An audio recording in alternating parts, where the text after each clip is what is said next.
디즈니 공주의 드레스, 금실자수가 반짝이는 무도회장, 우아하게 춤추는 귀족들. 우리가 꿈꿔온 18세기 유럽의 모습이죠. 그런데 그 화려한 드레스 안에 수년치 묵은 때가 쌓여 있고 향수를 아무리 뿌려도 가릴 수 없는 썩은 냄새가 진동했다면 어떨 것 같으세요? 베르사유 궁전, 그 황금빛 복도 한켠엔 귀족들이 쌓아놓은 배설물이 쌓여 있었고 태양왕이라 불린 루이 14세조차 평생 목욕을 단 3번밖에 하지 않았습니다.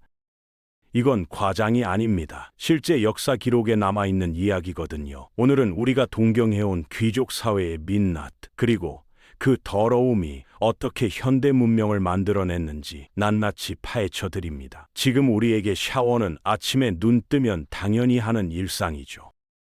그런데 불과 300년 전 유럽의 귀족들에게 물은 일상이 아니라 공포 그 자체였습니다. 화려한 금빛 자수옷을 걸치고 궁정 무도회를 즐기면서도 몸에 물 한 방울 닿는 것을 극도로 기피했거든요. 오늘날 상식으로는 도저히 이해가 안 되죠. 씻지 않으면 병에 걸린다고 배웠으니까요. 그런데 당시 유럽인들은 정반대로 믿었습니다. 물이야말로 생명을 앗아가는 저승사자라고요. 이 황당한 공포의 뿌리는 흑사병이었습니다. 온몸이 검게 변하며 죽어가는 그 병은 마을 하나를 통째로 지워버리기도 했거든요. 살아남은 사람들은 필사적으로 원인을 찾았고 한 가지 패턴을 발견합니다. 목욕탕 문화가 퍼진 직후마다 흑사병이 창궐했다는 거였죠. 물론 지금 우리는 알고 있습니다. 그건 목욕탕에 모인 사람들 사이에서 벼룩이 옮겨다니며 병을 퍼뜨린 거였다는 걸요. 하지만 당시엔 그런 지식이 없었습니다. 사람들 눈엔 그저 씻은 사람이 죽더라는 공포스러운 패턴만 보였던 거죠. 그렇게 목욕은 금기가 됐고 씻지 않는 것이 곧 살아남는 길이라는 믿음이 유럽 전역을 뒤덮었습니다. 목욕이 죽음을 부른다는 공포가 퍼지자 이걸 가장 앞장서서 정당화한 사람들이 있었습니다. 놀랍게도 의사들이었거든요. 당시 의사들은 환자들에게 이렇게 경고했습니다. 따뜻한 물에 몸을 담그면 피부 모공이 활짝 열리고 그 틈으로 흑사병균이 파고들어 즉사한다고요. 지금 들으면 황당하기 짝이 없지만 당시엔 이게 공식 의학 상식이었습니다. 의사가 하는 말이니 사람들은 철석같이 믿었죠. 심지어 여기서 한 발 더 나아간 주장도 등장합니다. 몸에 켜켜이 쌓인 때가 일종의 천연 보호막 역할을 해서 안 씻을수록 오히려 건강해진다는 논리였거든요. 오늘날로 치면 백신이 해롭다는 음모론과 비슷한 수준이지만 당시엔 이게 교과서적 진리였습니다. 때를 벗겨내면 목숨을 잃는다고 믿었으니 귀족이든 평민이든 씻는다는 개념 자체가 사라져버린 거죠. 결국 이 황당한 의학 이론 하나가 유럽 전체를 수백 년간 씻지 않는 대륙으로 만들어버렸습니다. 공포를 이용한 잘못된 권위가 얼마나 오래, 얼마나 깊이 사람들을 지배할 수 있는지 보여주는 섬뜩한 사례죠. 씻지 않는 것이 건강 비결이라는 믿음은 가장 높은 곳까지 파고들었습니다. 바로 절대 권력자 태양왕 루이 14세에게까지요. 화려한 베르사유 궁전을 지은 그 루이 14세가 평생 동안 제대로 된 목욕을 단 3번밖에 하지 않았다는 기록이 실제로 남아 있습니다. 3번, 평생 동안요. 국왕이 그러니 귀족들은 오죽했을까요? 세수는커녕 몸에 물이 닿는 것 자체를 두려워하며 위생관리를 완전히 포기했습니다.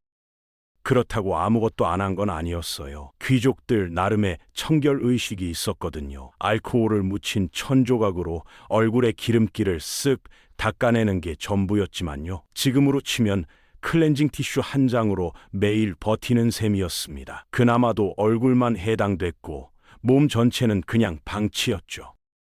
수년치 땀과 피지와 먼지가 뒤엉켜 쌓인 몸을 알코올 천조각 하나로 해결한다? 물론 될 리가 없었습니다. 결국 권력의 정점에 있던 사람들조차 지독한 악취를 고 살 수밖에 없었고 그 냄새는 베르사유 궁전 전체를 감싸고 있었습니다. 화려한 샹들리에 아래 수백 명의 귀족이 모인 연회장을 상상해 보세요. 금실 드레스, 보석 장신구, 우아한 춤사위. 그런데 그 공간의 냄새는요? 씻지 않은 수백 명의 채취가 한데 뒤섞인 그 냄새는 솔직히 말하면 된장 공장 수준이었을 겁니다. 귀족들도 그걸 몰랐던 게 아니에요. 알면서도 어쩔 수 없었던 거죠. 그래서 나름의 위장술을 총동원했습니다. 화려한 가발은 사실 감지 않아 심하게 떡진 머리를 감추기 위한 가림막이었고, 얼굴을 하얗게 뒤덮는 진한 백분 화장은 씻지 않은 피부의 결점을 덮기 위한 도구였습니다. 그리고 향수. 당시 귀족들이 향수를 온몸에 들이부은 건 우아해 보이기 위해서가 아니었어요. 풍기는 악취를 어떻게든 덮어보려는 처절한 시도였거든요. 겉으로 보기엔 완벽하게 우아했지만 그 이면에서 귀족들은 매일같이 냄새와 가려움과 싸우며 하루하루를 버텨냈습니다. 아름다움의 뒤편에 이토록 처절한 생존이 숨어 있었다는 사실. 이게 바로 우리가 몰랐던 귀족 사회의 민낯입니다. 냄새와의 전쟁만으로도 충분히 힘들었을 텐데 당시 귀부인들에겐 또 다른 고통이 기다리고 있었습니다. 바로 코르셋이었죠. 당시 귀족 사회에서 극단적으로 얇은 허리는 미의 절대적인 기준이었거든요. 20인치, 허리도 넓다고 불평하며 18인치, 심지어 성인 여성 머리 둘레보다 작은 16인치, 약 40cm까지 허리를 쥐어짜는 게 유행이었습니다. 40cm면 작은 수박 둘레 정도입니다. 그게 허리 사이즈였다는 거예요. 그렇게 조이면 몸 안에서 무슨 일이 벌어질까요? 내장이 제자리를 잃고 아래로 밀려 내려가고 폐 용적이 절반 가까이 줄어듭니다. 숨을 쉴 때마다 갈비뼈에 극심한 통증이 오고 뇌로 가는 산소가 부족해져 그대로 기절하기도 했죠. 서양 명화 속에서 귀부인들이 조금만 놀라도 쓰러지는 장면 기억하시나요? 그게 연약한 척이 아니라 실제로 산소가 부족해서 쓰러진 거였습니다. 아름다움을 위해 기절을 감수하고 장기 위치가 바뀌는 고통을 참아냈던 여성들. 그 시대의 미의 기준이 얼마나 잔인했는지 지금 생각하면 소름이 돋습니다. 수십 겹의 무거운 드레스를 입고 코르셋으로 배를 꽉 누른 귀부인들. 그렇다면 이 사람들은 대체 화장실을 어떻게 해결했을까요? 놀랍게도 베르사유 궁전 같은 거대한 대저택조차 화장실이라는 독립된 공간이 거의 존재하지 않았습니다. 그 수많은 방과 복도와 연회장에 변기 하나가 제대로 없었던 거죠. 이 문제를 해결하기 위해 귀부인들이 고안한 것이 바로 부르달루라는 여성 전용 휴대용 요강이었습니다.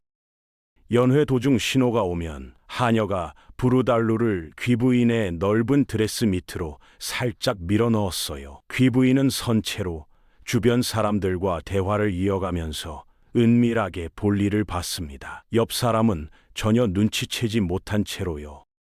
이게 실제로 벌어졌던 일입니다. 심지어 부르달루는 귀족 사회의 필수 생활용품으로 자리 잡아 화려하게 장식된 고급 제품들이 만들어지기도 했죠. 드레스 안에 요강을 숨기고 연회를 즐기던 귀부인들, 우아함의 이면에 이런 현실이 있었다는 걸 상상이나 하셨나요?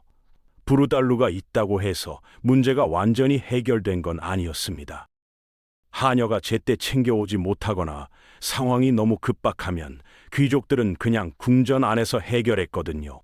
복도 구석, 커튼 뒤, 계단 아래, 세계에서 가장 화려하다는 베르사유 궁전의 그 아름다운 공간들이 임시 화장실로 쓰였습니다. 당시 문헌에는 귀족들의 불평이 넘쳐납니다. 곳곳에 버려진 오물 때문에 악취가 진동해서 도저히 지나다닐 수가 없다고요. 황금빛 샹들리에 아래, 대리석 바닥 위에 배설물이 널려 있는 모습, 상상만 해도 끔찍하죠. 이 문제를 참다 못한 루이 14세는 결국 정기적으로 궁전을 완전히 비우고 대청소를 지시했습니다.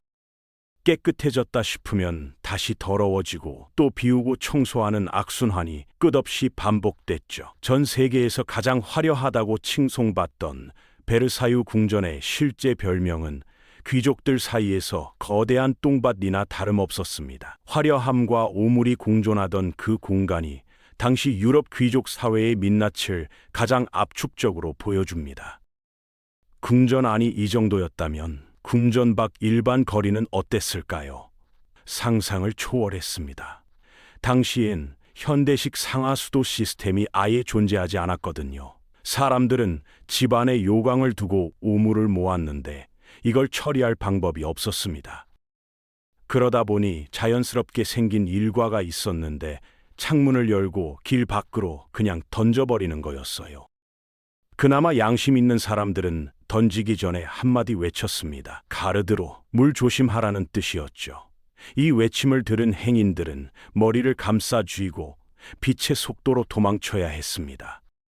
타이밍을 놓치면 하늘에서 우물폭탄을 뒤집어 쓰는 거였으니까요. 파리, 런던 같은 당시 유럽의 대도시 거리는 매일 이런 일이 반복됐습니다. 그 화려한 도시들의 실제 모습은 우물과 흙탕물이 뒤섞인 거대한 진흙탕이었던 거죠. 오늘날 우리가 깨끗한 거리를 당연하게 누리고 있다면 그건 이 지옥 같은 시절을 겪고 나서야 비로소 만들어진 결과입니다. 언제 어디서 머리 위로 쏟아질지 모르는 우물폭탄, 그리고 항상 우물과 흙탕물이 뒤섞인 거리. 사람들은 이 환경에서 살아남기 위해 나름의 생존 장비를 고안해냈습니다. 오늘날 햇빛을 막는 우아한 액세서리로 알려진 양산. 사실 처음 만들어진 이유는 햇빛이 아니라 하늘에서 떨어지는 오물을 막기 위해서였습니다. 그리고 하이힐, 지금은 패션 아이템이지만 원래는 오물이 가득한 거리에서 발과 옷을 보호하기 위해 만들어진 신발이었거든요. 발바닥에 높은 나무 토막을 덧댄 패튼이라는 신발이 그 시초였는데 길바닥의 오물을 피하기 위해 굽을 점점 높여가다 오늘날의 하이힐로 발전한 겁니다. 생각해보면 묘하죠. 우아함과 세련됨의 상징으로 여겨지는 양산과 하이힐이 사실은 오물로 가득한 거리에서 살아남기 위한 처절한 생존 도구였다는 게요. 아름다움의 기원이 이렇게 지저분한 현실에서 시작됐다는 사실이 역사의 아이러니를 가장 잘 보여주는 장면 중 하나입니다. 씻지 않는 몸, 수십 겹의 실크 드레스, 두꺼운 가발, 이 조합은 벼룩과 이 같은 해충들에게 완벽한 서식지였습니다. 귀족들은 하루 종일 벼룩에게 물어뜯기며 가려움을 참아야 했는데 그렇다고 대놓고 긁을 수는 없었죠. 그래서 부채질을 하는 척하며 우아하게 등 뒤를 긁는 기술이 귀족 사회의 필수 예절처럼 발전했습니다. 귀부인들은 여기서 한 발 더 나아가 피나 설탕물을 넣은 벼룩 함정을 옷 속에 넣고 다녔고 벼룩이 붙어도 티가 안 나는 갈색 계열의 이른바 벼룩색 옷이 크게 유행하기도 했습니다. 그리고 이 최악의 위생 상태는 결국 전염병을 불렀습니다. 흑사병이 다시 퍼지자 거리엔 검은 가죽옷에 새부리 모양의 기괴한 가면을 쓴 의사들이 등장했습니다. 이들은 질병이 나쁜 냄새로 전염된다고 믿어서 가면 부리에 향료를 가득 채웠고 치료랍시고 지팡이로 환자를 찌르거나 말린 두꺼비를 몸에 붙이는 엉터리 진료를 이어갔습니다. 그 결과는 당연히 환자들의 죽음이었죠. 잘못된 지식이 공포와 만났을 때 얼마나 끔찍한 결과를 낳는지 이 시대가 고스란히 보여줍니다. 역설적이게도 인류 역사상 가장 더럽고 냄새나던 이 시대가 현대 문명의 핵심적인 발명품들을 만들어냈습니다. 썩은 냄새를 가리려는 처절한 노력이 조향 기술을 비약적으로 발전시켰고 프랑스를 세계 최고의 향수 대국으로 만들었습니다. 하늘에서 쏟아지는 오물 폭탄에 지친 사람들은 결국 런던과 파리에 현대식 상하수도 시스템을 구축했고 오물 가득한 거리는 양산과 하이힐을 탄생시켰습니다. 오늘 우리가 아무 생각 없이 누리는 것들, 깨끗한 거리, 향수, 하이힐, 상하수도, 이 모든 것이 누군가의 지독한 고통에서 시작된 겁니다. 불편함이 발명을 만들고 고통이 문명을 앞으로 밀어붙인다는 것, 18세기 유럽의 더러운 한 페이지가 우리에게 남긴 가장 위대한 교훈입니다. 오늘 준비한 영상은 여기까지입니다. 긴 시간 끝까지 시청해 주셔서 진심으로 감사합니다.